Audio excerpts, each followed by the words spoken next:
Tell us about the pyramid that you have been working on in Alaska. That is one of my all-time favorite stories of yours, and how it relates to the gods that are in antiquity. I got a call from a man who said I had served in an intelligence unit at Fort Richardson in Alaska. And he said there were about 40 of us in a rec room one night at the end of 1993, where they were watching television just like normal after dinner. And there was a program that came on and said that there was a special about a large pyramid that had been found underground about 60 miles west of Mount McKinley in the Denali Park.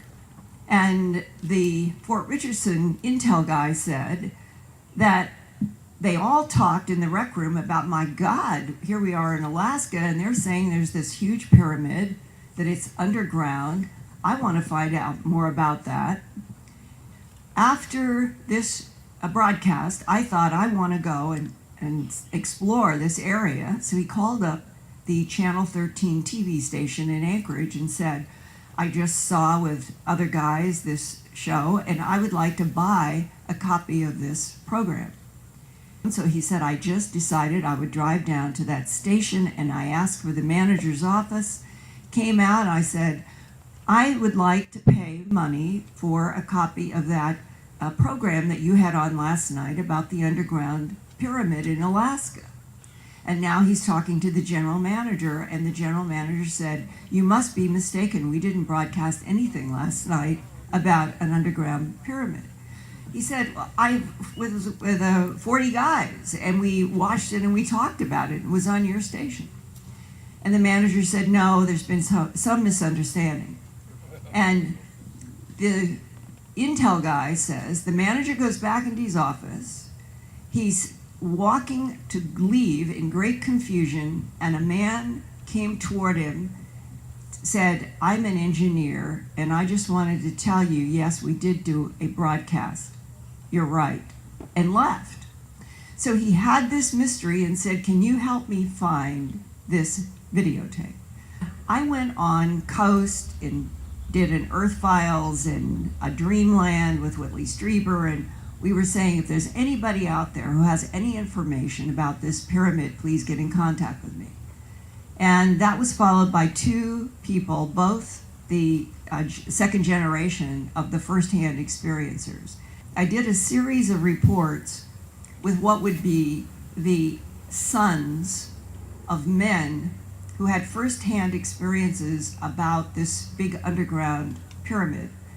And to boil it all down to perhaps the most dramatic, the son of one father, they lived on a farm, and his dad at that time in the 50s and into the early 60s, starting I think right after World War II, had worked with Bell Labs and had been part of what was then the biggest operation of the United States government after World War II, was called White Alice, and the building of the Dew Line up in Alaska and to the Northern Territories, with the idea that we would have some sort of a wall of monitoring the Soviet Union coming over the pole.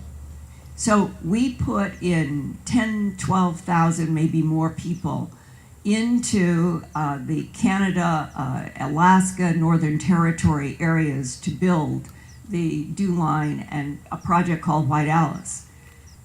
Then I talked with a pilot who said that he had some information that they probably discovered that there was a magnetic anomaly inland 60 miles west of Mount McKinley, that he did not have firsthand knowledge that there was a pyramid under the magnetic anomaly, but that it had affected planes and helicopters.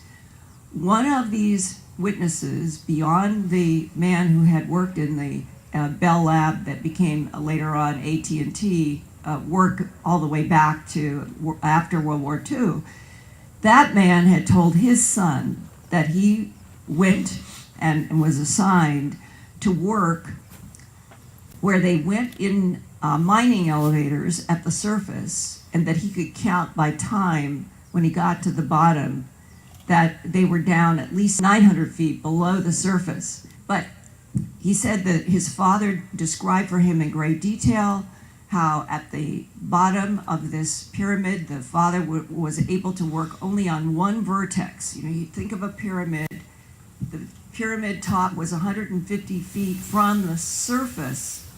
So here's the surface with grass and trees, come down 150 feet, here's the top of the vertex, then come down another 750 feet, and that the scientist was working, he was an electrical engineer with physics background.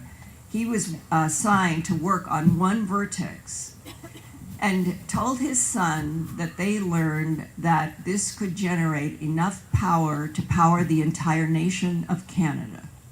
I got a contact from another son who said, my dad flew in a helicopter with an Air Force crew, and they went from the west coast of Alaska, and they went by time and the distance of the helicopter would have been about to a point about 60 miles west of Mount McKinley.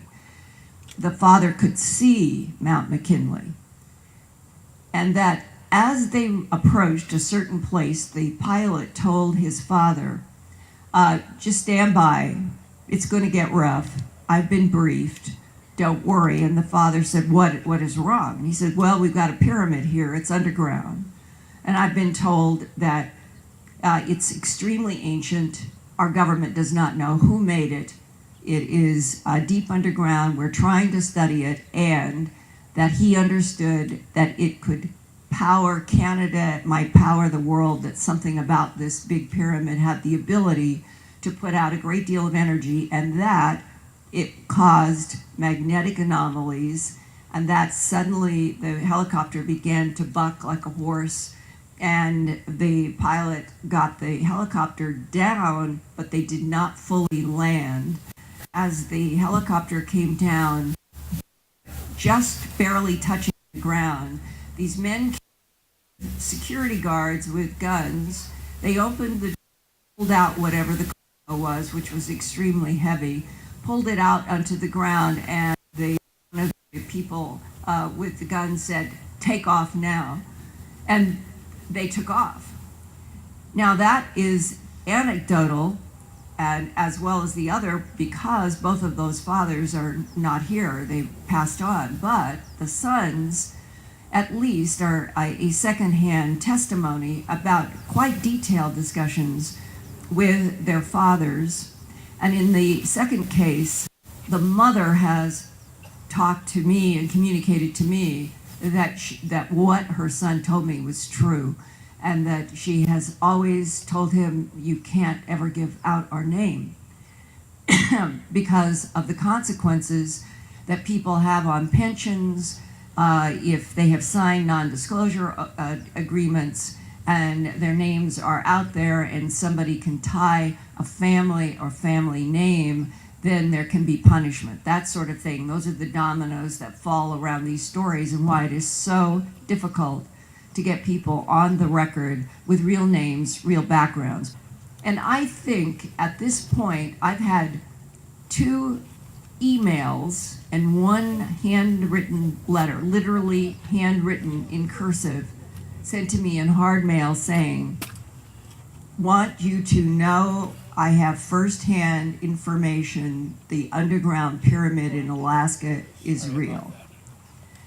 How far back and what has been the influence of extraterrestrials on this planet, like the DIA guy told me 270 million years ago, 3 competing civilizations, and that we humans, Homo sapiens sapien, got down on our knees and called them gods. And that right now on this planet, the death and destruction over whose God is better than another God is insane. So if there are non-humans who can put a stop to this by at least telling us the truth, about what our past has been, what is going on in the present, and are they going to come back? Is there going to be any straightforward introduction of non-humans to this planet, let's say in this century? It's way past time that this occurred.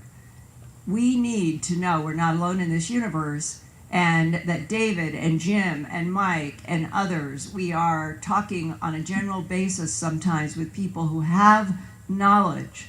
They know exactly what the government has been hiding, and that the gods, the return of the gods, is the straightforward, telling the truth, acknowledgement that other life forms in this universe have been interacting with this planet for a long time, and we need to know what exactly the truth is.